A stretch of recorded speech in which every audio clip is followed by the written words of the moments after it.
Sí, es ahí. Vale. Pues empezamos grabando. A ver, tienes que ponerlo a dar. Estamos a punto. ¿Estamos en punto? No. Entra ya.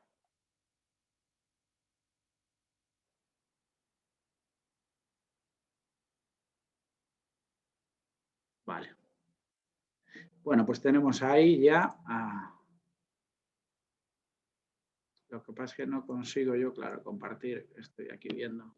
Moncho, Estela también. Claudia, User, no sé quién es User. Mónica. Vale.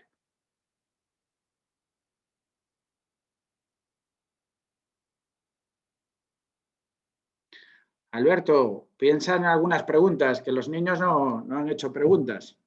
Y los tuyos quieren saber muchas cosas de rugby. Siempre están ahí los dos. ¿Eh?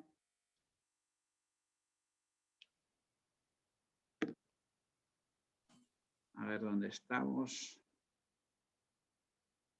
Señor Pazo ya está ahí entrando. Estela también con su audio.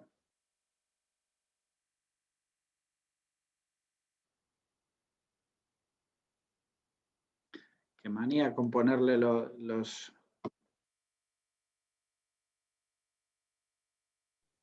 Tú, Dani, ya vi alguna... Espera que aviso a Juan. Okay. Están entrando ellos, ¿vale?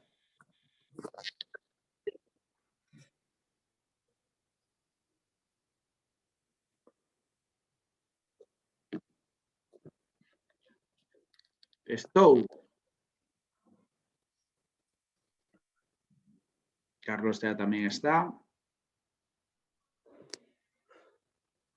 A ver qué le preguntamos a Dani. Digo, a Juan. ¿Ve? Sobre todo ya después a Juan Tinoco también habrá que hacerle algunas preguntas. Yo tengo por aquí que yo quería tener acceso a mi pantallita. Vale. Tendría que dejar de compartir entonces esto. ¿Cómo consigo hacer esto?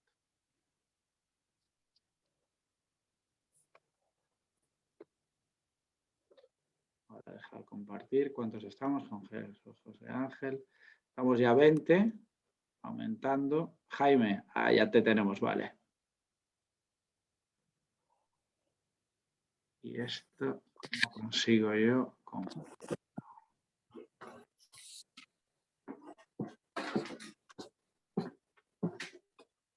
Hola Jaime, ya te tenemos por ahí.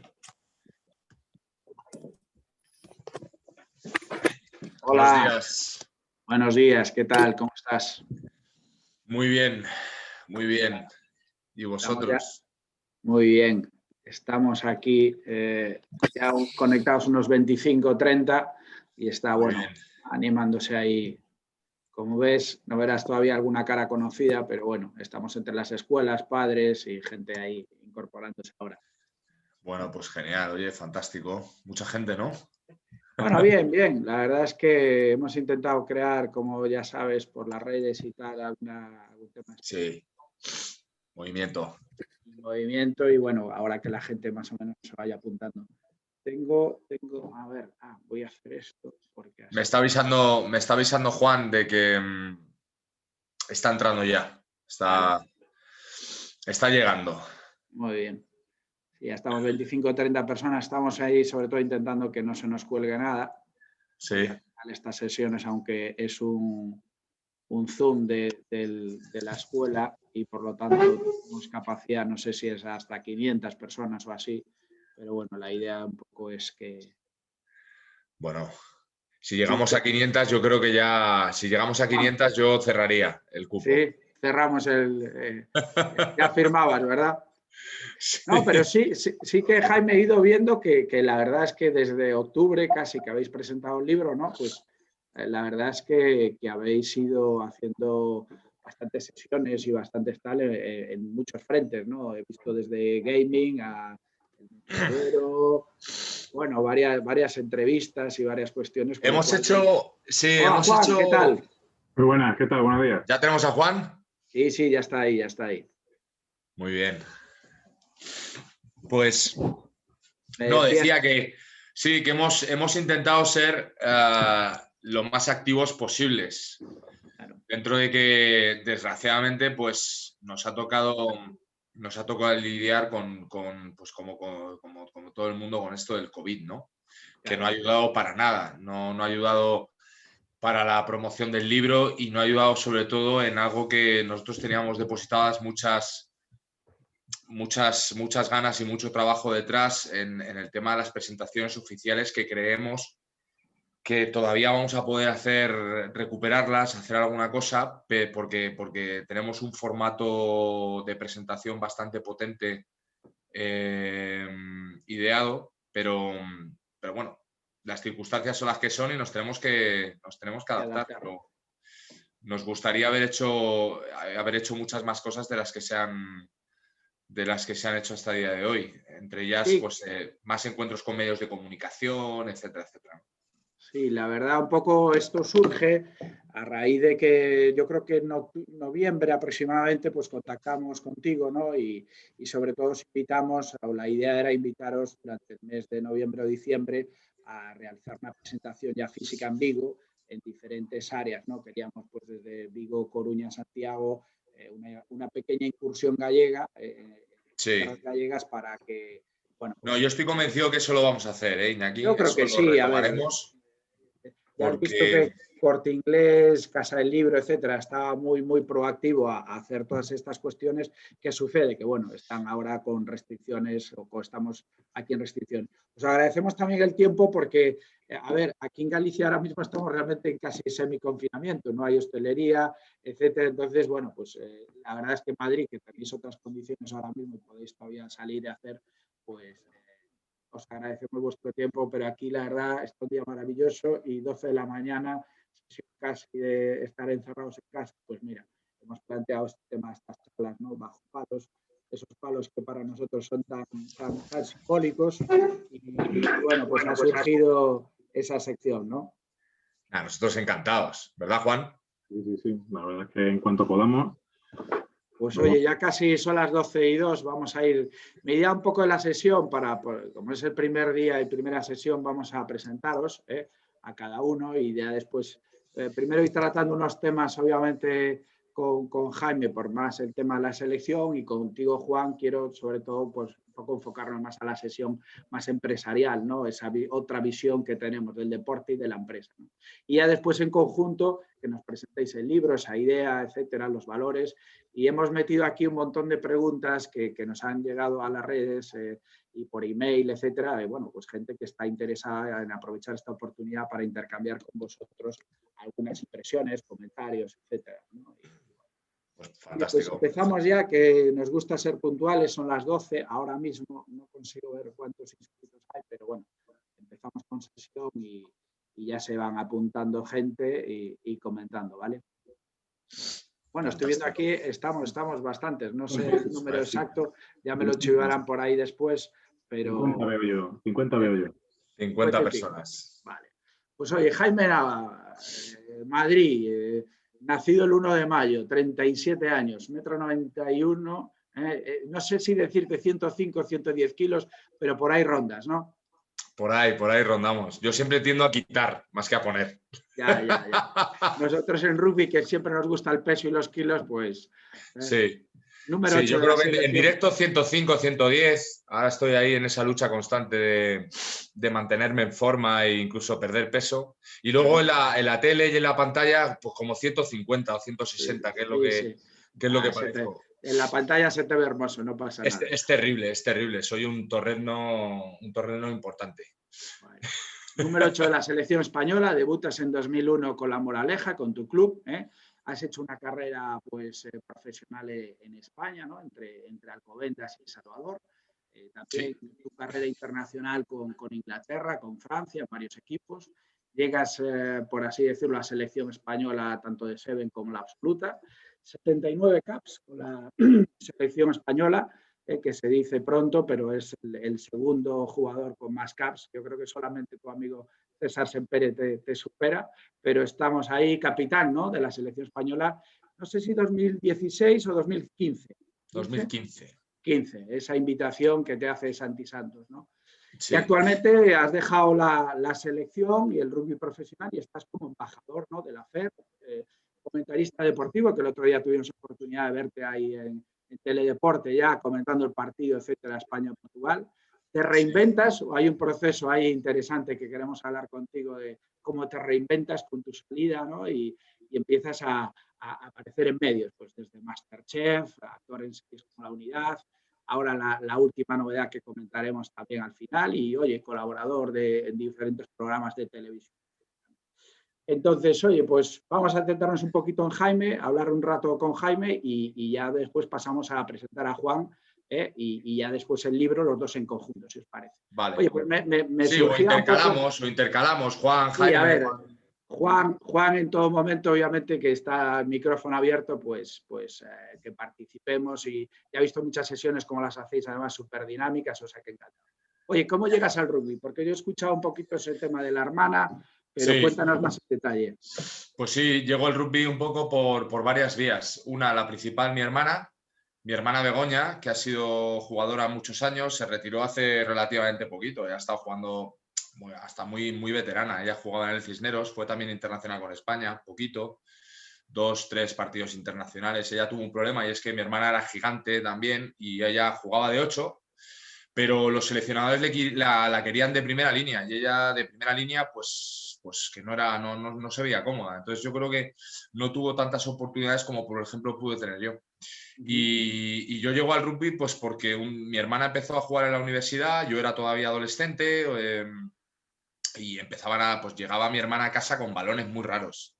A mí me gustaba todo tipo de deportes de pequeño y bueno, y entonces mi hermana me hablaba de que había empezado a jugar al rugby en la universidad, que se lo pasaba muy bien y que lo tenía que probar porque claro, yo siendo adolescente ya desde pequeño ya era muy, pues eso, era grande, gordito y nada, y me lo recomendó. Y luego aparte, en uno de los colegios en los que estuve, muchos de mis compañeros de colegio empezaron a jugar en el club de rugby de La Moraleja, que estaba cerca del colegio. Y bueno, pues en aquel momento el Alcobendas y La Moraleja venían a hacer sesiones para conocer el deporte y sesiones extras en las clases de educación física. Y al final hasta que me terminé animando. O sea, ya era por causa de fuerza mayor que yo tenía que desembarcar en el rugby. Bien. Gracias a Dios. ¿Qué recuerdas de esos inicios? Y sobre todo, ¿qué le dirías a los chicos de las escuelas de Vigo Rugby ahora, que también pues estamos ahí con pequeñas categorías? ¿Y qué recuerdas de ese rugby amateur inicial, esos primeros entrenamientos? ¿Qué sensaciones? Bueno, las sensaciones eran buenísimas desde el primer momento. Yo tuve la sensación desde que me pusieron una pelota de rugby en las manos de que aquello estaba hecho para mí. O que yo ahí, para mí ahí encajaban muchas piezas, ¿no? Yo tuve, como todo adolescente, yo creo que tuve momentos muy convulsos y resultaba que la manera en la que mejor me expresaba yo en aquel momento era haciendo deporte. Porque los estudios, pues tampoco era... No me gustaba mucho estudiar, me desconcentraba súper rápido. Luego, gracias a Dios, todo eso cambió en parte por el deporte. Pero a mí lo que me gustaba era hacer deporte y estar con mis amigos, no sé qué, y yo le pegaba a todo, sobre todo fútbol. Jugaba muchísimo al fútbol, me encantaba el fútbol, soy muy futbolero, de hecho. Jugaba balonmano, jugaba básquet, probaba todo. A todo un poco. Judo, toda la gama. Y en el rugby llegó y ahí como que todo explotó. Era como que todas mis frustraciones y la manera de expresarme cobraban muchísimo valor en el entorno del rugby el fin de semana. Y entonces guardo recuerdos extraordinarios de cómo empecé en este deporte, de las amistades que empecé a hacer, de cómo siendo un chaval por momentos problemáticos llegaba al rugby y las personas en el entorno del rugby me empezaron a reconducir, me empezaron a ayudar, me empezaron a aconsejar. Me bajaron un poquito de la nube y empecé a aterrizar ahí, ¿no? He oído por ahí incluso que habías tenido, que es increíble, pues hasta épocas de bullying, ¿no? Sí. Habías sufrido un poco de bullying en el colegio y bueno, pues en ese deporte encontraste ese refugio, ¿no? También Sí. Bueno, de hecho, eso hay una parte en el libro que lo encontraréis, que es claramente la gente lo ha identificado rapidísimo, ¿no? Porque hay partes tanto de Juan como mías que están ahí, porque hemos tirado de experiencia propia. Pero sí, efectivamente. No me atrevo a llamarlo bullying, porque ya el bullying es una cosa muy, muy seria. Muy seria. Y yo creo que toda la sociedad está como muy mentalizada, ¿no? de esta problemática que estamos empezando a tener, sobre todo con la irrupción ahora de las nuevas tecnologías, el tema del móvil y tal. Es como que las nuevas generaciones esto lo han llevado a un extremo malísimo, ¿no? Pero sí, tuve periodos complicados en los que, sobre todo durante 2 años, en los que pasé de ser un chaval gordito, inseguro, al que hacían muchísimo bullying, a convertirme en un auténtico bully. O sea, un tío que eso que estaba sufriendo durante un periodo de tiempo, empecé a hacérselo a otros chavales. Y además dándome cuenta de que no estaba bien lo que estaba haciendo. Entonces, de repente llega el rugby y es como que cambia todo. Entonces, todo se empieza a recolocar. Y me ayudó en todos los ámbitos. Me ayudó tanto en el plano personal, tanto como en el familiar y sobre todo en el relacional con otras personas y incluso los estudios. Venga, rugby profesional y de repente llegas o cuando decides, oye, esto se me da bien, estoy en el rugby aquí amateur, pero quiero dar el salto y me voy a enganchar al rugby profesional. Sí. ¿Qué edad, qué años, en qué situación? A ver, es que esto es muy difícil de determinar porque ¿cómo surge que una persona se termine dedicando profesionalmente a un deporte? Además, como el rugby, que ahora, gracias a Dios, ya no es tan minoritario. Yo creo que ya estamos evolucionando muy, muy bien con este deporte en España, pero hace 20 años Claro. es que era rarísimo. Entonces, apostar por ser profesional en un deporte como el rugby en España, pues muy pocas personas, ¿no? Pero, sin embargo, yo creo que pertenezco a una generación de jugadores que sí que apostamos muy fuerte por este deporte y por dedicarnos a ello, ¿no? ¿Y cómo sucede eso? Pues no sé, van sucediendo, va todo de manera muy natural. Empiezas a jugar. 2 años después de haber empezado a jugar, con 14 años, te empiezan a llamar para las selecciones sub-18, sub-19 nacionales, selección de Madrid. A los 5 meses de yo empezar a jugar, me llaman para la selección de Madrid. Me llaman a los 6, un mes después ya me empiezan a llamar para entrenamientos de selección sub-18, 2 años por encima de la mía, para la selección nacional. Entonces, yo creo que vas cumpliendo etapas y al final dices, pues es que si esto me aporta tanto y esto me gusta tanto y encima me están ofreciendo ya desde muy joven, 17, 18, 19 años, me están ofreciendo vías para poder estudiar, para poder tener una pequeña retribución económica, para poder enfocarme al deporte y a los estudios, pues se da así, va surgiendo, ¿no? Y luego tú vas planteándote tus objetivos y vas cumpliendo tus etapas, hasta que ya decides, no, mira, es que yo me voy a dedicar a esto y yo voy a ocupar mi tiempo en esto. Perfecto, entendido. Sobre todo que yo creo que tú, Pablo Feijó, pues debieseis los primeros casi en salir de España y los primeros españoles en irse a otras ligas a empezar a jugar, porque ahora vemos que sí, muchos de los seleccionados en la española están jugando en Liga Francesa, etcétera. Ya los jugadores de rugby empiezan a salir. Pero sí. Bueno, Pablo Feijó, César, yo, Ignacio Martín, David Mota, todos. Y unos cuantos más que me estoy olvidando, apostamos muy fuerte por este. Por eso he dicho que pertenecemos a esa generación de jugadores que de verdad dijimos, oye, nosotros a esto. Pero antes de nosotros no podemos olvidar, antes de nosotros hubo muchos otros jugadores que también apostaron. Lo que pasa es que en conjunto, así, en grupo, fuimos esa generación, pero no te olvides de los Oriol Ripoll, de los hermanos Ripoll, por ejemplo, los 3 apostaron por irse a jugar fuera. Jonadab Díez, bueno, en fin. Muchos jugadores. Hombre, es una oportunidad y es una realidad. Nosotros siempre hemos sido, ¿no?, ese país un poco más de captar talento y fichar, y hoy en día pues también, oye, pues exportamos eso, ¿no? Empezamos a producir. empezamos a bueno, producir y sobre todo se ve que, me imagino, ¿no? Que en lo que se entiende de tu carrera es que tenías unas condiciones físicas, posiblemente coordinación de deportes y habilidades y es verdad que sí. todas esas convocatorias y todo ese ascenso pues incentiva o te hace desarrollar mucho más, ¿no? Está claro que cuando estás con la española y en entrenamientos, etcétera, pues todo ese rugby lo vas mejorando. absorbiendo, eres una esponja. Y yo, en mi caso, fue todo muy, muy rápido. Muy rápido. Correcto. Y luego el cambio radical, uno de mis cambios radicales fue cuando ya con 18 años me subí de juvenil a senior y yo tuve la suerte de encontrarme en un equipo completamente profesional para lo que era el rugby español en aquel momento, en el 2001, con el Maru, Moraleja Alcobendas Rugby Union, y me encuentro entrenando 4 o 5 días a la semana con los mejores jugadores que podía haber en España en ese momento.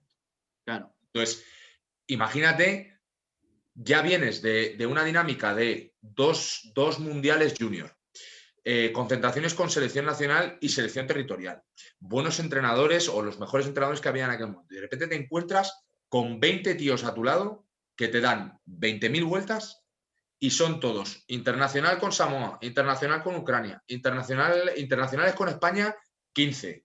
Pues es que te vuelves una auténtica esponja. Correcto.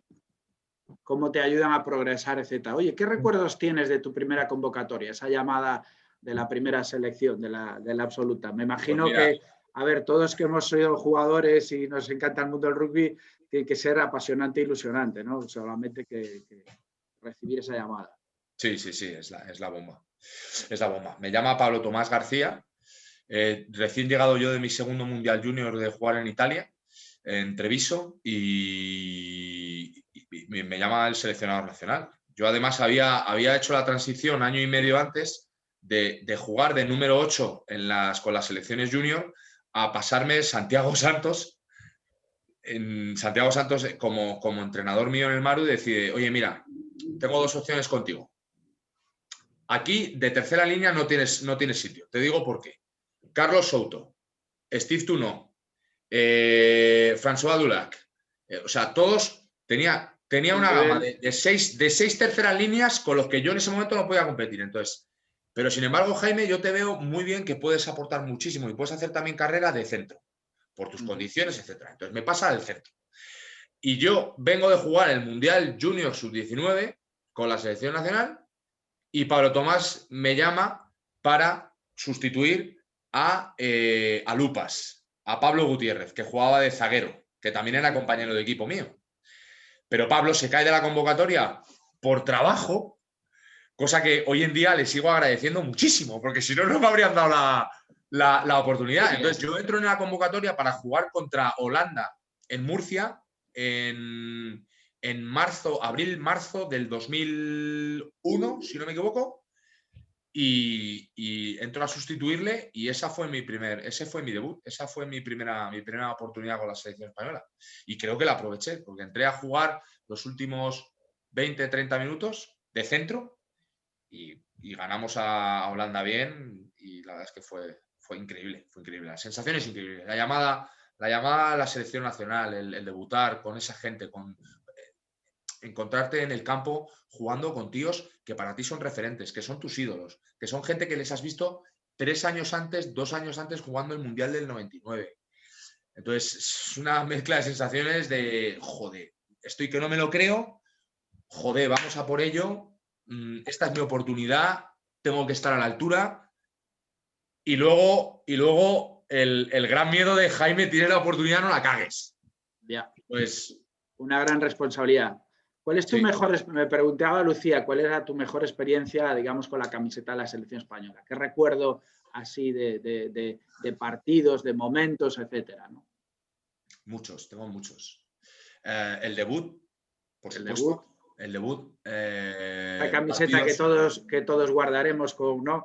Esa camiseta primera de la selección que no la puedes, digamos, vamos, ni no la tengo por aquí, si no os la enseñaría. Es un saco de aquellos antiguos. Un saco de los antiguos, de tela. Sí, cuando se mojaba, pesabas 5 kilos más. Me acabo de mudar y no me la he traído, pero otro día os la enseño.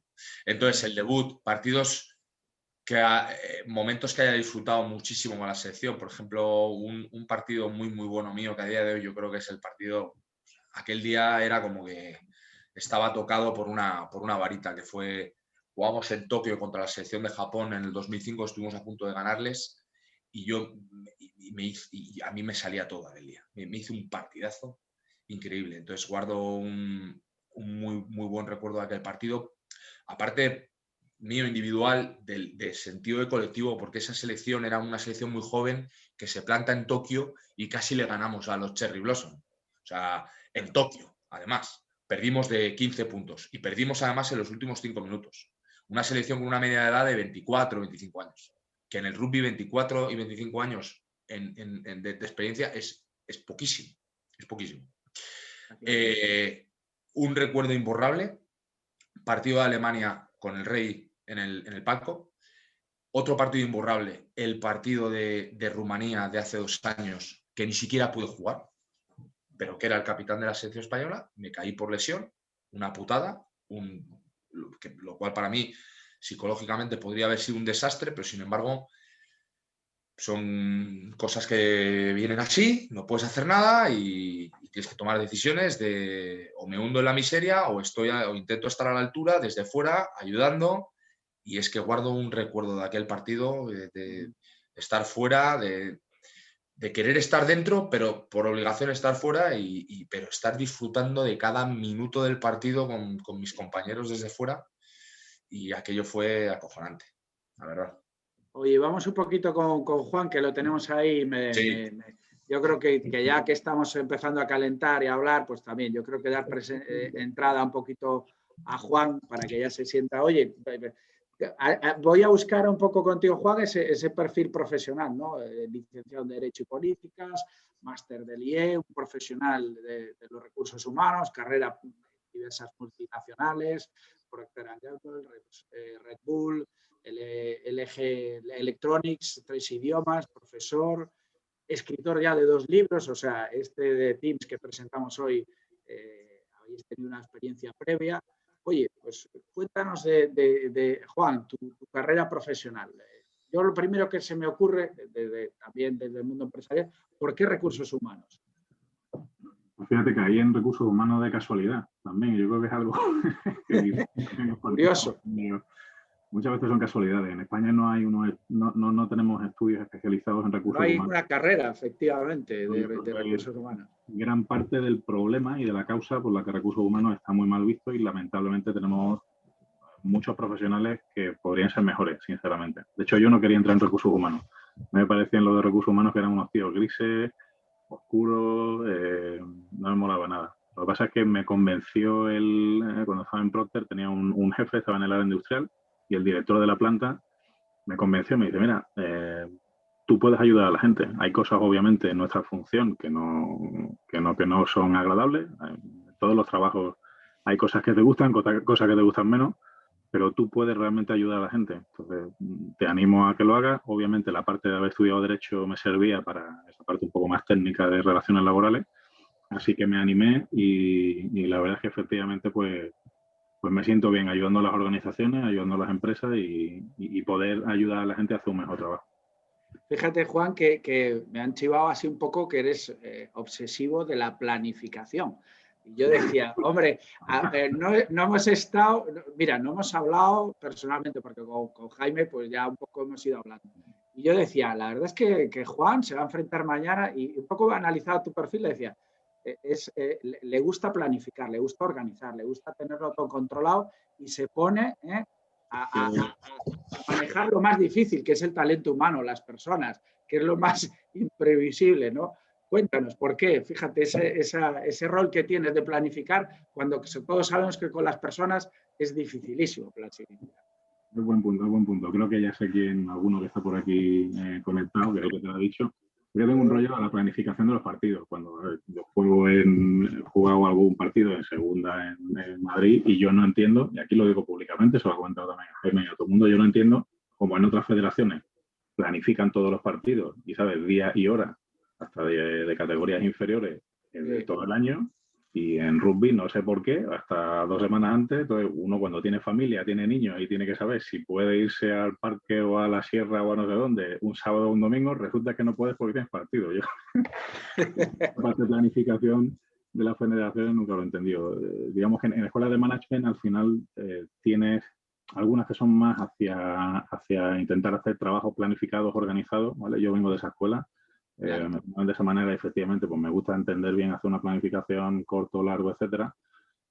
Pero como bien dices, hay muchísimos aspectos que no se pueden planificar y tiene que estar abierto, ¿no? Entonces, digamos que esa parte de planificación, porque me gusta planificar el proceso y el sistema, pero luego hay que ser despierto y hay que ser flexible y tolerante hacia eso. Lo podríamos poner con un símil de un partido. Oye, tú puedes planificar muy bien qué es lo que quieres hacer en el partido, hablas con el equipo, el capitán te lo dice, tú te pones ahí y luego lo que pase, obviamente, tiene que ser así, ¿no? Pues, pero digamos que si alguien entra en un partido sin tener ni una idea ni una planificación previa, aunque sea de qué es lo que tiene que hacer, pues digamos que ese podría ser un buen símil de mi obsesión con la planificación.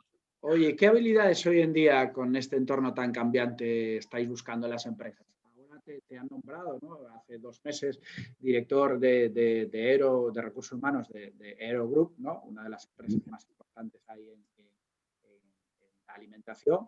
Y ¿qué es lo que tú estás viendo o repito, aquí hay padres, hay a madres, alumnos, tal, jugadores, pero ¿qué buscan? ¿Qué buscan las empresas hoy en día? ¿Qué perfil estás buscando? Fíjate, cada vez lo que las empresas se están dando cuenta es que la parte técnica es importante, ¿vale? Obviamente.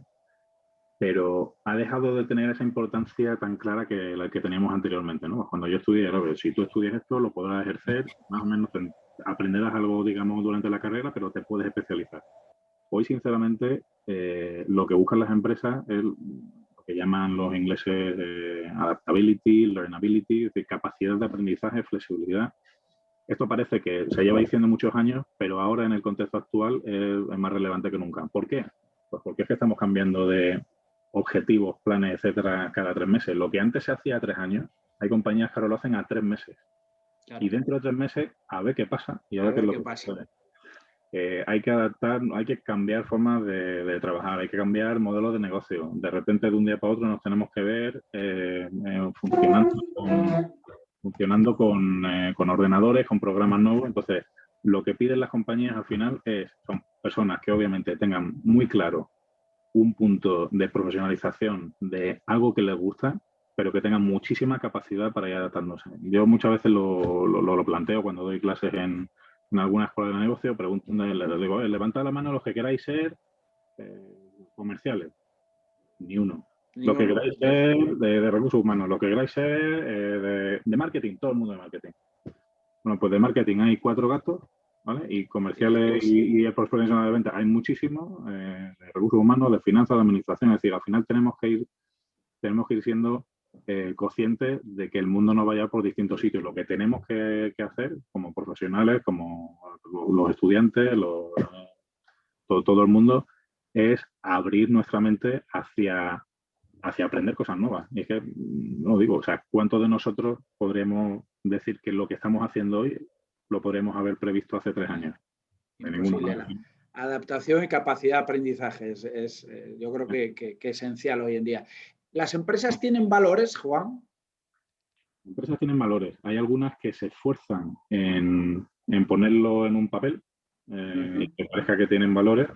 Los valores lo tienen las personas que son los que forman las empresas, ¿vale? Lo que pasa es que sí que es cierto que cuando tú vas a una empresa determinada, tiene unos valores, cuando vas a otra vez que tiene otros valores, ¿vale? Los valores en el fondo no son sino el reflejo, ¿vale? Los valores y la cultura es el reflejo de los comportamientos que la gente tiene en un determinado entorno, ¿vale? Y eso es cierto. Si tú te vas, como distinto ejemplo, te vas al Banco Santander, tienen una serie de comportamientos.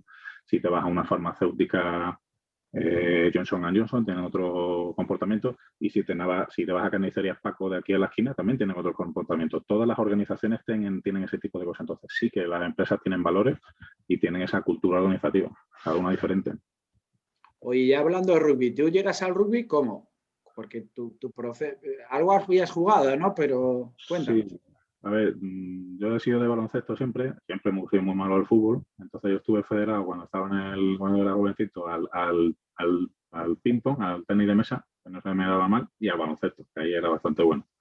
Entonces yo soy del puerto de Santa María, entonces el portuense, el CRAP, había ahí un argentino que empezó a hacer un poco la escuela y fue captando por la gente. Entonces fue a los de baloncesto, a los que estábamos federados de baloncesto, y dice, a ver, los que sois así grandotes, tal, que más o menos podéis hacer algo, ¿por qué no probáis? Y la verdad es que hicieron una muy buena campaña en los institutos para dar a conocer el rugby. Lo mismo, ¿no? Pues me enganché, me encantó, empecé a jugar, me gustó muchísimo, no se me daba mal. Y cuando me fui a estudiar a Madrid, en el primer entreno con la universidad, con el equipo de la universidad, me lesioné el talón de Aquiles. Era de 15 de tendón de Aquiles, del tendón. Y estuve 3 meses yendo con muletas desde los colegios mayores hasta la facultad. Pueden imaginar la que me pegué, y entonces hice un planteamiento con mis padres. Decía, a ver, he venido a Madrid a estudiar, esto cuesta mucho, me voy a centrar. Parece que después enganchas con tus hijos, ¿no? O a través de... No, realmente esa es la historia del libro, pero no es... vale. El libro recoge algunas anécdotas personales que enriquecen la historia, pero en realidad ni Jaime es Javier, ni yo soy Julio. Vale.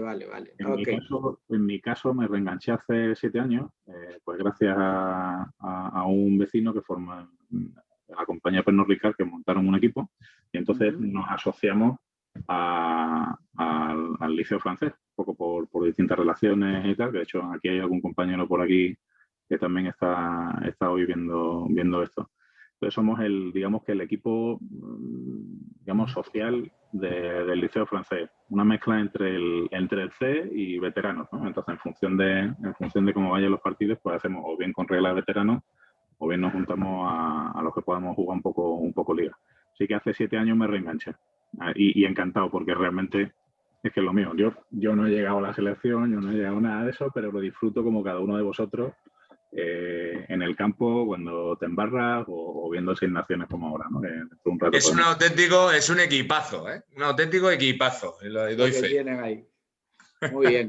Oye, ¿cómo te ha ayudado el rugby, digamos, a mejorar la gestión de personas, ¿no?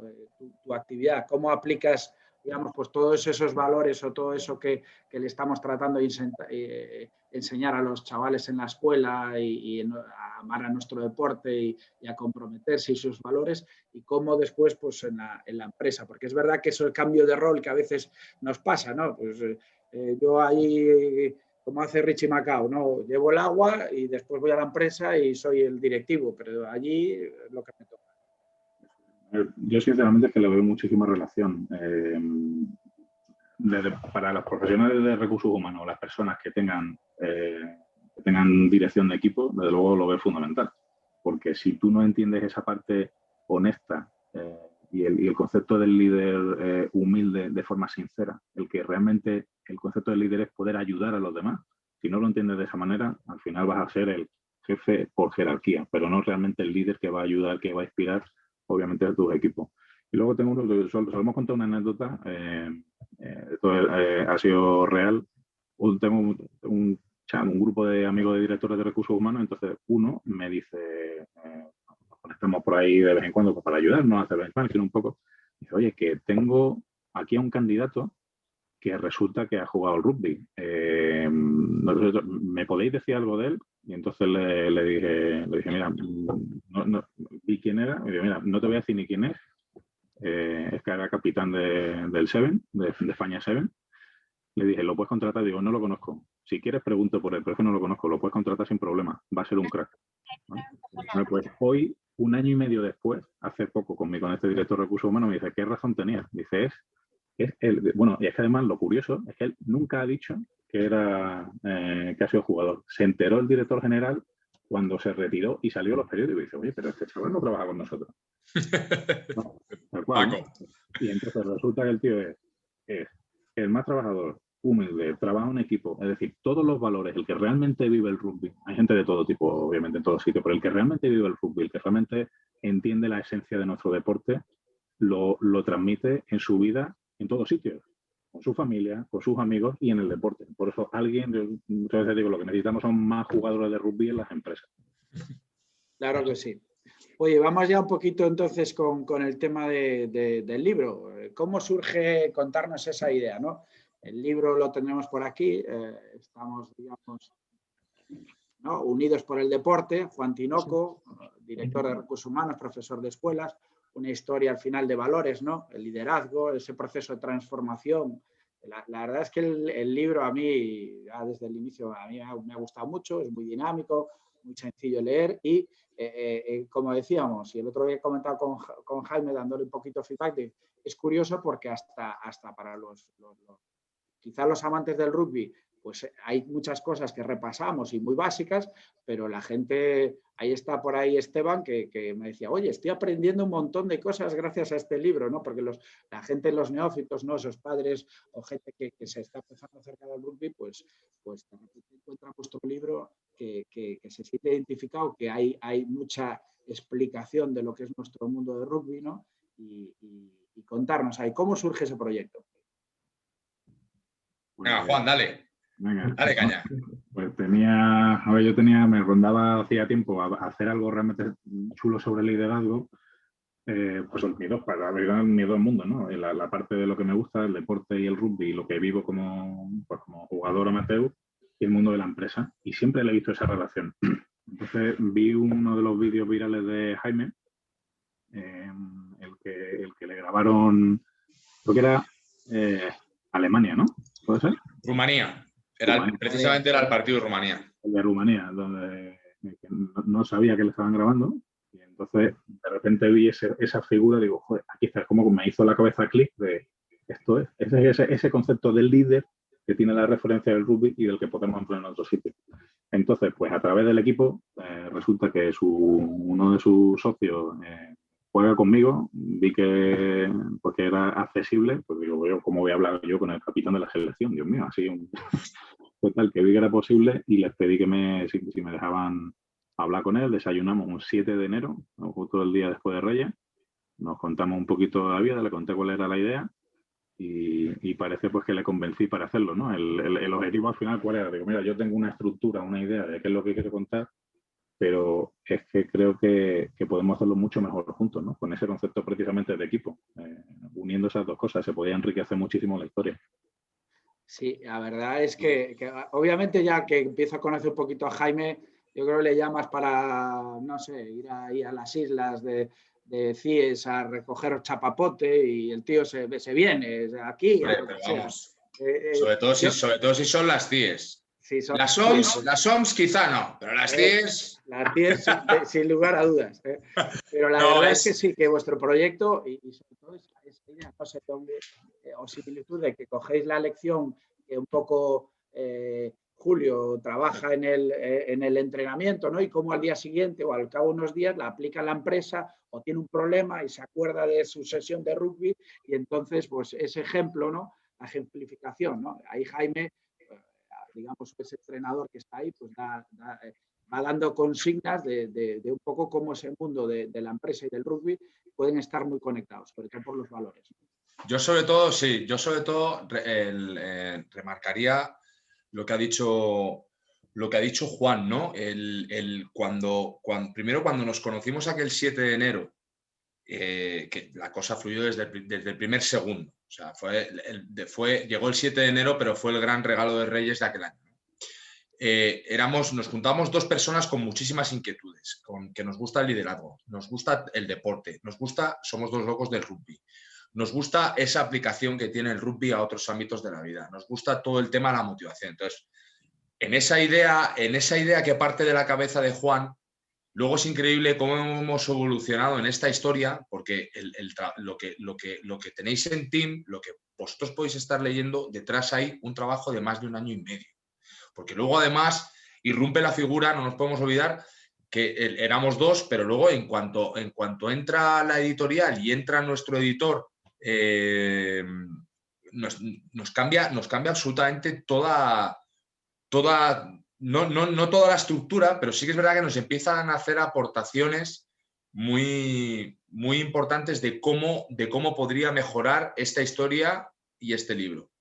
Y al final es increíble la evolución que hemos tenido de lo que queríamos contar al principio a lo que luego realmente ha sido. Porque yo creo que uno de los éxitos del libro, si me permitís un poco, guardando evidentemente la humildad de que tampoco somos Pérez Reverte, ni nos queremos que tengamos entre las manos el libro del año, ¿no? O un bestseller. Pero el gran éxito del libro es cómo lo acotábamos a dos, tres aspectos que queríamos reflejar en la historia, a abarcarlo mucho más y, por ejemplo, no solo reducirlo a un público o a un futuro lector de libros de empresa, de libros de motivación, de libros de liderazgo, sino que hemos abierto el abanico o gente de rugby o al público rugby.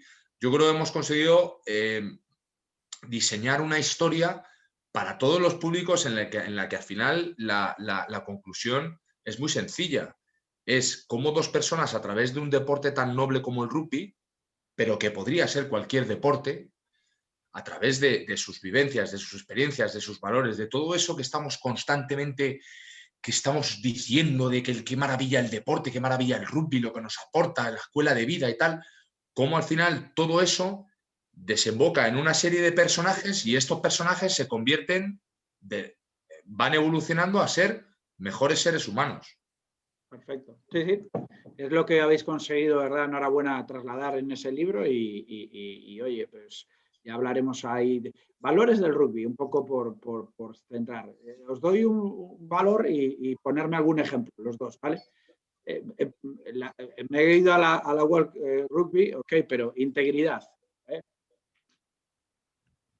Pues ¿Qué es para vos? O Jaime, ¿qué diría? ¿En qué asocias la integridad en un jugador de rugby o en nuestro deporte? Pues mira, para mí la integridad en un jugador de rugby tiene mucho que ver con el sentido común. Para mí la integridad es tu discurso tiene que venir acompañado de una serie de actos. Y sobre todo también a la hora de liderar, porque al final uno no es solo líder cuando es capitán. Al final el liderazgo, como le gusta mucho decir a Juan, y esto puede ampliar muchísimo más, y podemos estar aquí hasta las 3 de la tarde, si queréis, claro, porque es un auténtico experto. Todo parte del autoliderazgo. Entonces, tiene que haber un equilibrio constante entre tus actos, tu manera de pensar y tu discurso. Y si en algún momento una de estas tres cosas no casa, o una de estas dos cosas no casa, ahí la balanza se desequilibra y ya a lo mejor no eres tan íntegro como tú crees. Pasión. Yo lo veo así. Juan. Disfrutar realmente con lo que haces, y eso es algo que tú tienes a lo largo de toda tu vida, ¿no? En lo que haces. Si eres apasionado en el trabajo, con tu trabajo, estarás motivado y eso obviamente lo sacarás adelante. Y la pasión en el rugby yo la llevo con el vivir cada momento de la manera más intensa, sea en el campo, sea en el descanso, sea cuando estás escuchando las instrucciones de tu entrenador o del capitán, sea cuando tienes que llevarle agua a los compañeros. Entonces, en todo momento hay que vivirlo ahí con pasión. Yo no conozco a nadie que juegue al rugby que no tenga pasión. Yo creo que la gente que percibe que no tiene esa pasión, obviamente termina saliendo de forma natural, ¿vale? Por eso para mí es un valor clarísimo en el rugby, porque todo el mundo comparte eso. Solidaridad. Solidaridad.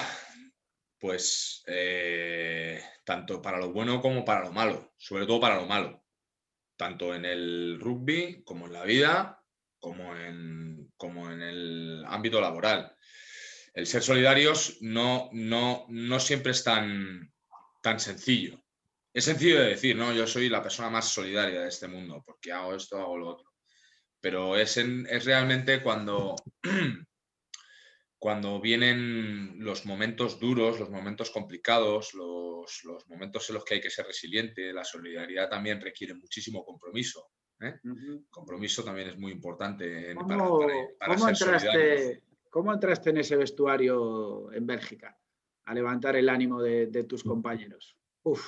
Cuéntanos ahí eso. Así, de repente, ¿eh? Vaya papelón, ¿eh? Así de hablar de la solidaridad a entrar al vestuario de Bélgica. Yo pensaba que esto lo íbamos a dejar un poco para más adelante, porque sé que hay algunas personas que te habrán hecho preguntas en torno a este tema, ¿no? Hablamos lo que queráis de este tema y además Tú lo viste fuera del campo, ese sueño que toda España lo habéis conseguido transmitir perfectamente. Nos sacamos todos el sombrero por esa evolución que ha tenido la selección, discusiones, pero yo creo que como capitán, entrar en ese vestuario, los lloros, las sensaciones, la tensión, todo lo que podríamos haber vivido o que has vivido allí, pues no sé, la verdad tuvo que ser posiblemente, te iba a preguntar por un momento duro y me imaginaba que era ese, ¿no? El de los peores que podrías imaginar. Para mí ¿Cómo se levanta, digamos, un vestuario? ¿Cómo entra un capitán ahí? No entra, porque no... Contesto, son varias preguntas. ¿Vale? Venga. Voy por partes. Sí, fue el momento más duro de mi carrera, sin duda. Quitando que es un drama que tiene que ver con lo deportivo. Uh-huh. Y luego hay otra serie de dramas mucho peores, como esta que estamos viendo, por ejemplo, con el COVID. Hay dramas familiares, tío. Hay gente que se nos va de nuestro entorno, ¿vale? Vamos a relativizar un poco. Relativizarlo todo, claro. Pero como deportista, aquel día fue nefasto. No se lo recomiendo a nadie. A día de hoy, yo he podido pasar página, pero ni mucho menos lo he superado. Porque tú como deportista, tú como deportista tienes que prepararte para todo. Sobre todo para perder, para perder y para fracasar, porque es lo que más te vas a encontrar en tu carrera deportiva. Porque los Kobe Bryant, los Rafa Nadal, los Pau Gasol, esos que ojo, también han conocido muchísimo el fracaso, pero que los tenemos como auténticos símbolos del éxito y de lo que es alcanzar sueños, de lo que es... Eso sucede muy, muy pocas veces. Y aún así esos también han fracasado infinidad de veces. Imagínate el resto de mortales. Entonces, aquel día, y te contesto, es como una pesadilla. Es como una pesadilla. Tú sales del campo de Bélgica y vas hacia los vestuarios. Te llevan como en volandas. Se ha montado un lío de 3 pares. Sigues sin entender lo que ha sucedido durante 120 minutos, durante 80 minutos en el campo. Llegas al vestuario y te encuentras a la familia. A la gente perdida. A la gente perdida. Ya no te voy a decir que la gente no lloraba, que lo sabía, evidentemente. La gente estaba perdida. Estábamos como en una pesadilla. Va a sonar un poco a exageración, pero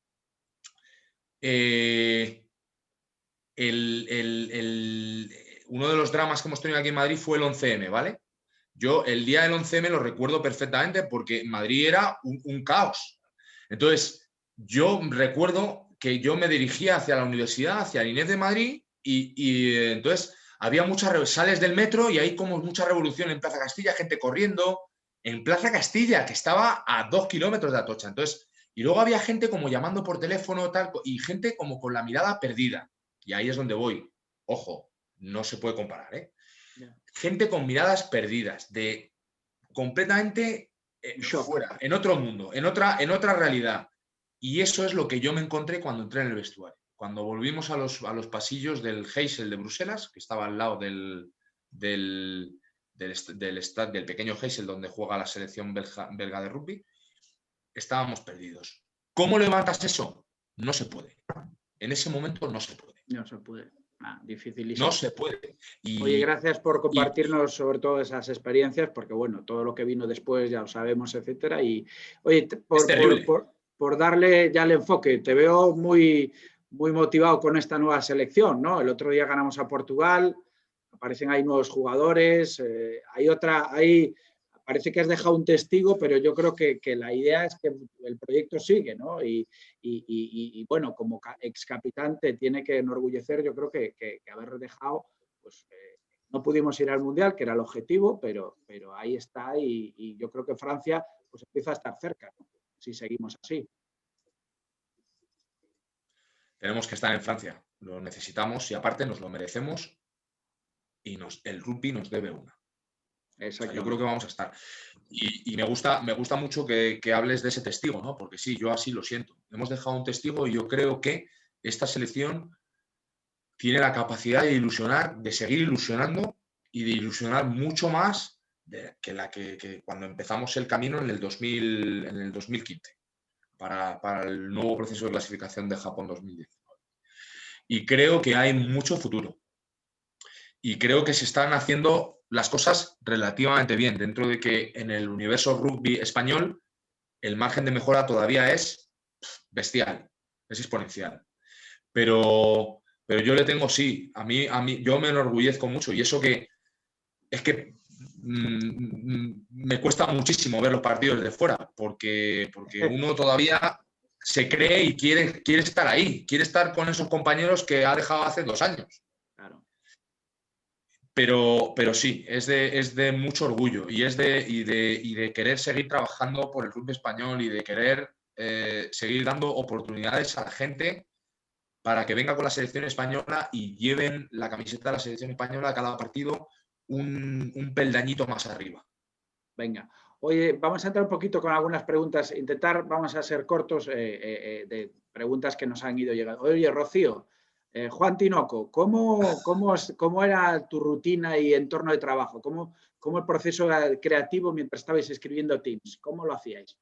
Pues mira, la verdad es que ha sido rutina no teníamos. Porque yo como era cuando conseguías arañar unos minutos, ¿no? Te ponías ahí. Teníamos que organizarnos para poder hacerlo, ¿no? El proceso era, empezamos con la página en blanco. Bueno, el proceso inicialmente, que fue para mí, yo creo que el punto más interesante, yo creo que de todo el proceso que hemos vivido, es que nos juntamos el primer día, después de haber hablado en ese desayuno, nos juntamos un mes después de haberle dado un poquito de vuelta, nos sentamos, Jaime y yo, y en 2 horas tuvimos toda la estructura del libro, es decir, todo lo que queríamos contar. Esto es lo que queremos contar, estos son los personajes fundamentales y más o menos vamos por ahí. A partir de ahí, lo que hacíamos era, cogíamos capítulo primero, venga, empezamos con la página en blanco, había una primera propuesta, yo se lo pasaba a Jaime entonces lo revisaba, lo metía, me lo volvía a pasar, lo integrábamos y así, hasta que nos sentíamos satisfechos. Digamos que le dábamos a cada capítulo, le damos unas 4 vueltas a cada uno, ¿vale? Aproximadamente. El proceso, la rutina en sí, sinceramente, y aquí yo creo que una de las cosas que suele decir Jaime, es la admiración que tenemos por la gente que hace esto de forma profesional. Es decir, nosotros no somos escritores, nosotros cada uno tiene su carrera, su profesión, lo que sea, y lo que hacemos es, lo que hemos intentado es reflejar una historia de la que teníamos ganas. Entonces, rutina, pues mira, yo tengo 3 niños pequeños, ¿no? Rutina poco. Pues de vez en cuando pues mi mujer me hacía el favor y se los llevaba un día al parque y yo podía concentrarme pues, para ponerte y que tener lo que llaman el flow, ¿no? Es decir, oye, el meterte y el poder hacer una historia, escribir varias páginas, pues igual pues, algún día que se iban un poco al parque, o muchos sábados me levantaba a las 4 de la mañana para poder tener de 4:30 a 8 en plan de poder hacerlo, y siempre andábamos así, ¿no? Y una vez que habíamos terminado esa parte, cuando ya nos sentimos cómodos, como decía Jaime, había un hito fundamental que es la entrada de nuestro editor, ¿no? De José, con la editorial Diéresis, que ha sido fundamental porque nos ha dado una perspectiva externa, ha cuestionado de forma muy constructiva historias, sobre todo también a nivel de gramática, de construcción del lenguaje, de construcción de párrafos, de todo eso. De criterio narrativo, ¿verdad, Juan? Ha estado muy enriquecedor, muy enriquecedor. Y esa parte nos ha hecho que una vez que ya teníamos una especie de propuesta, le hemos dado 74 es una exageración andaluza, pero sí le hemos dado a cada capítulo a Jaime, ¿cuánto le hemos dado o sea, 8 vueltas más seguro a cada uno de los capítulos? Yo no sé cuánto, yo ya yo creo que a la 5ª revisión ya perdí. Ya decías, oye, faltan los puntos y las comas. Nos preguntan, tía de Vigo, Jaime, ¿qué echas de menos de dejar de ser un jugador en activo? Los entrenamientos, los partidos, poco todo, esas arengas que te preparabas. No, mentira, las arengas no se preparan. No se preparan, ya, lo has dicho por ahí, pero escucho tus arengas y la verdad es que salga todo eso ese día, vamos, se te ponen los pelos como escarpias, solamente pensarlo, ¿no? Sí. Pero ¿qué echas de menos? Ahora estás muy activo, entonces es difícil que eches de menos el rugby porque no paras. Pero Lo he hecho entrenamientos, esa preparación, partido. Mira, lo he hecho muchísimo de menos. Y además Juan lo sabe. O sea, esto con toda la sinceridad, no hay semana que no me plantee volver a jugar al rugby. O sea, volver a descolgar las botas de verdad, para seguir arriba, voy a probar un año más, tiro un año más. Lo que pasa es que por temas profesionales no se puede, ¿no? Y más cuando te intentas dedicar o estás empezando, yo estoy empezando mi carrera en el audiovisual, ¿no? Como en la ficción, como actor, pues es que no puedes.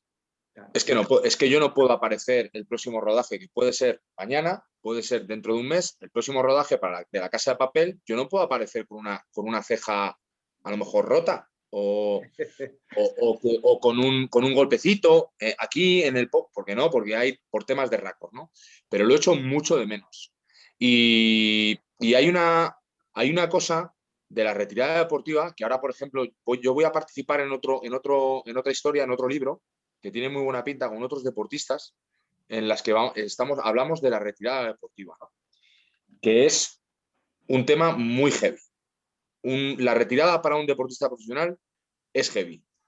Para mí, lo más difícil de suplir del rugby es, primero, estar ahí, el vestuario, la gente, el contacto, la camaradería, todo eso, ¿no? Estar envuelto en esa atmósfera. Pero lo más difícil de suplir es la adrenalina. La adrenalina, Ese chute de adrenalina, ese preparar, ya, me lo imagino. Competir, porque a mí lo que me gustaba entrenar, sobre todo porque entrenarte, que lo sigo haciendo, te ayuda a tener una vida saludable, te ayuda a estar en forma, te ayuda a sentirte bien contigo mismo, que es muy importante, ¿no? El deporte es salud, te ayuda a estar pues eso, el tacto con la gente, pero lo que marca la diferencia es la adrenalina de competir. Cuando te dedicas al deporte profesional es porque te gusta competir y te gusta esa sensación. Entonces, suplir eso cuesta mucho. Es muy Oye, Juan, estilos de liderazgo, ¿qué te gusta más? ¿El estilo Richie Macao, Jaime Nava? ¿O me han dicho que eres fan de Owen Farrell, ¿no? Perdona, Juan, antes ya me gustaría a mí parecerme a Richie Macao. No, pero ese líder participativo, ese ejemplo a seguir, o ¿no?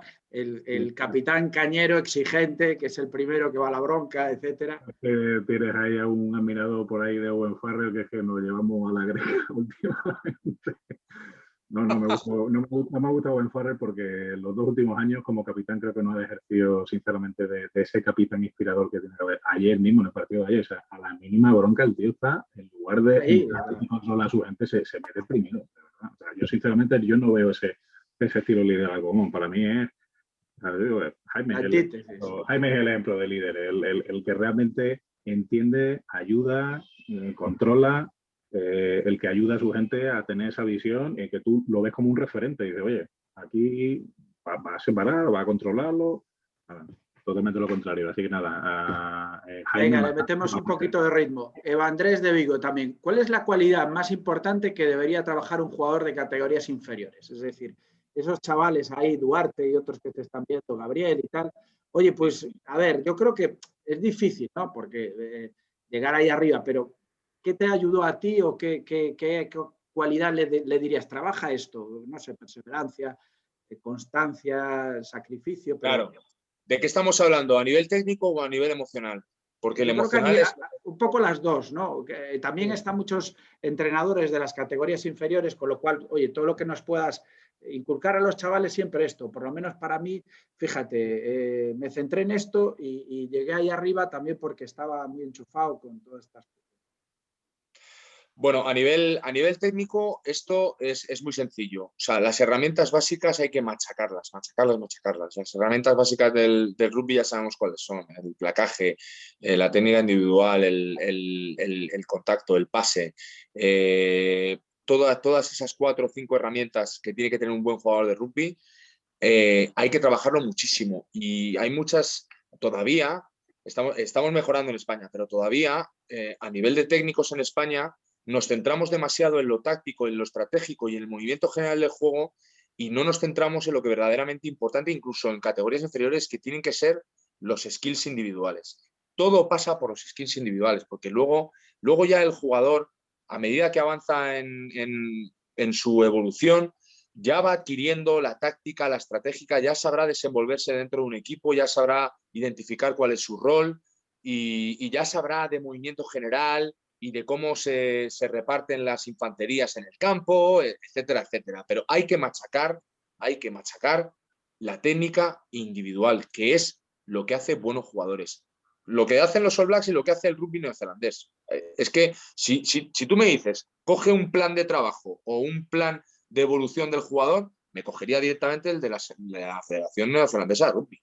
Punto. Porque lo basan todo en ofrecerle al jugador la capacidad de tener skills y de tomar decisiones, etcétera, para luego llevarlo al colectivo. Y luego, macho, la cabeza. Yo creo que la cabeza marca diferencia. Saber trabajar la emocionalidad también de cuál es tu rol dentro del equipo, de saber ser buen compañero y luego si llegas al mundo profesional, la cabeza es muy, muy importante. Yo, por ejemplo, ha habido momentos en mi carrera en los que no he tenido buena cabeza, no he sabido tomar decisiones, me ha faltado en momentos tener una persona que me supiera aconsejar para tomar ciertas decisiones, saber cuándo toca pensar en un contrato profesional y cuándo toca estar tranquilo y a lo mejor no estar ganando dinero y centrarte en tu juego y en centrarte en progresar y en centrarte en ser mejor jugador, todo ese tipo de cosas. O sea, pero mi consejo es ese, en la técnica, en el aspecto técnico, trabajar y machacar muchísimo las herramientas individuales del jugador con las que luego en el campo va a ser capaz de hacer las cosas dentro del colectivo y ofrecerlas a los compañeros. Y luego el aspecto emocional en la carrera de un jugador marcará mucho la diferencia. El saber tener los pies en el suelo y saber tomar decisiones. Vale, Juan, ¿cómo explicas a alguien, José de Vigo, que no sabe nada de rugby, a partir, digamos, de este deporte puede aprender y aplicar una gran cantidad de enseñanzas a la empresa, a su vida personal, etcétera? Bueno, un poco lo que habíamos dicho antes, la parte de valores y el cómo la parte de personalidad es importantísimo de cara a aplicarlo en la empresa, ¿no? Empezando por la parte de aprendizaje, es decir, oye, no sabes de rugby, entras en el rugby, ya el mero hecho de abrirte a una técnica nueva te ayuda a la empresa a abrirte y aprender técnicas nuevas, pero sobre todo es esa parte de cómo quieres trabajar en equipo, cómo eres líder de ti mismo, cómo eres líder con los demás, cómo vas aprendiendo y cómo integras esos valores que tienes que transmitir en el campo y aplicarlo de la misma manera en la empresa. O sea que para mí el rugby, practicar el rugby te hace ser mejor digamos, un profesional. Muy bien. Oye, ¿qué jugador, Jaime, te ha marcado personalmente en sentido positivo en el mundo del rugby? John Alomu. John Alomu para mí fue el referente, fue el que yo creo que como a muchas otras personas, ¿no? De repente aparece John Alomu en el mundo del rugby y tú que has escuchado de rugby cero pelotero, pues aparece la figura de ese jugador que entra en un campo de rugby y directamente arrasa, ¿no? Arrasa con una generación de jugadores y con un momento en el que el rugby había que ponerle un foco y había que situarlo en el mundo, ¿no? Y entonces yo me quedé en shock con John Alomu. Me encantaba. Y en sentido sucio, ¿quién es el otro jugador que te ha metido ese placaje que todavía te está doliendo y todavía recuerdas o especialmente en esos partidos internacionales duros? Nunca he podido, o sea, no, me frustraba mucho jugando contra Gorgoche, Mamuka Gorgoche. Es que no podíamos con él. Me frustraba muchísimo. Y eso que lo tiraba, y me tiraba contra. Y luego tanto en el aspecto positivo como en el negativo, porque lo he tenido de compañero y he aprendido muchísimo de él y le admiraba mucho, pero luego también lo he tenido enfrente y es que no podía con él. Otro que no podía era Carlos Souto. Carlos Souto, duro. Carlos Souto para mí es como un hermano. Lo he tenido de compañero en El Salvador. Hemos vivido juntos bajo el mismo techo 2 o 3 años. Carlos Souto podría, que a nadie le quepa duda en España, que dentro del mundo rugby Carlos Souto podría haber jugado en cualquier equipo del mundo, porque era estratosférico. Carlos Souto es la persona más fuerte que he visto yo en mi vida. Yo me entrenaba con él aparte porque ya en El Salvador pocos se atrevían a hacer contacto con él, porque había que tenerlos, con perdón, muy bien puestos. Porque es que a Carlos era un animal. Carlos te metía un placaje y es que te estaba doliendo toda la semana. Entonces, y yo le admiraba. Le admiro. Oye, hablando de futuro, opinión sobre la situación un poquito en España. Manuel Ordás, que lo hablamos el otro día, parece la próxima esperanza blanca ahí de la selección. Un chaval, 23 años, un desparpajo natural, una soltura, una capacidad, visión de juego. Bueno, pues ha llegado, como le decía el otro día a mis alumnos y tal de sub-14, ya, oye, hay chicos ya ahí que en 7 años, 8 años estaríais jugando a ese nivel, ¿no? Increíble. ¿Cómo lo ves, la nueva selección? Buena motivación esa, lo que le dices a tus chicos. Hombre, están ahí, ¿no? Y la verdad es que Manuel Ordás pues cumple un poco toda esa leyenda, ¿no? Uno se lesiona, sales y haces un partidazo. Y tiene pinta que va a dar más continuidad, ¿no? Sí, esperemos que sí. Yo creo que es una muy buena noticia la llegada de Manuel Ordás. O sea, creo que vamos a tener para este proceso de clasificación que empieza dentro de un mes, prácticamente, pues vamos a tener cubierto el puesto de apertura con 2, 3 tíos de muchísimo talento, ¿no? Y Manuel Ordás a mí me dejó bastante impresionado el otro día porque le vi con un dinamismo, le vi con una capacidad de dar juego, de saber mover al equipo, pero luego también los arranques individuales le vi que marcaba diferencias, ¿no? Y sobre todo un factor, lo dije en la retransmisión, me gusta mucho cómo encara la defensa y cómo juega, cómo toma decisiones dentro de la defensa, ¿no? Y él identificó rápidamente algo que estábamos viendo claramente, que es que Portugal el otro día tenía una muy buena defensa, pero flaqueaba en los interiores, ¿no? Y creo que los explotó estupendamente. A meter. Entonces empezó a meter y luego que se tira a la defensa, se tira contra la defensa y una apertura que se tira contra la defensa y que sabe jugar y sabe dar continuidad y sabe jugar con los delanteros, sabe lanzar a los centros, eso es, vamos, oro.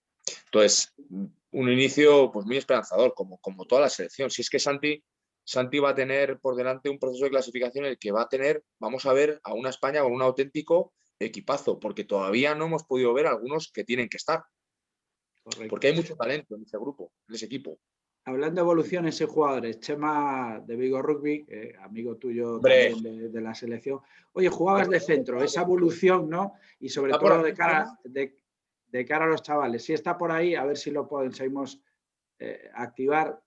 Pero esa evolución que tienen un poco los jugadores de rugby, ¿no? O que has tenido tú, cómo pasas de segundo centro, como decías, por unas especiales circunstancias, y ya después terminas de 8, ¿no? De tercera. Sí. Y un poco 8 centro, 8. Y además, la persona culpable es el actual seleccionador español. Sí. En las dos transiciones, ¿no? Mira, ahí estoy viendo a Chema. Y la cuestión pues fue así, ¿no? Son dos puestos que a día de hoy en el rugby moderno cada vez se parecen más, para mí. Cumplen objetivos muy, muy parecidos. Yo de centro he jugado gran parte de mi carrera, la mayoría de mi carrera, incluso en Francia, en Inglaterra, y me gustó muchísimo. De mis mejores partidos he jugado de centro.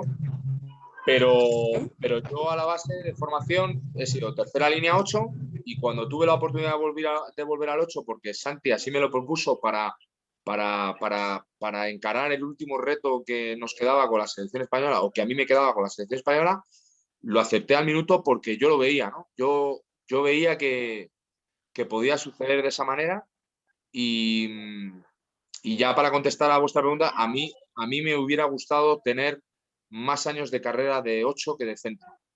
Pero porque tengo la sensación de que jugando de 8, por lo menos en Francia, y habiéndome ido antes, unos añitos antes, creo que podría haber llegado al primer nivel.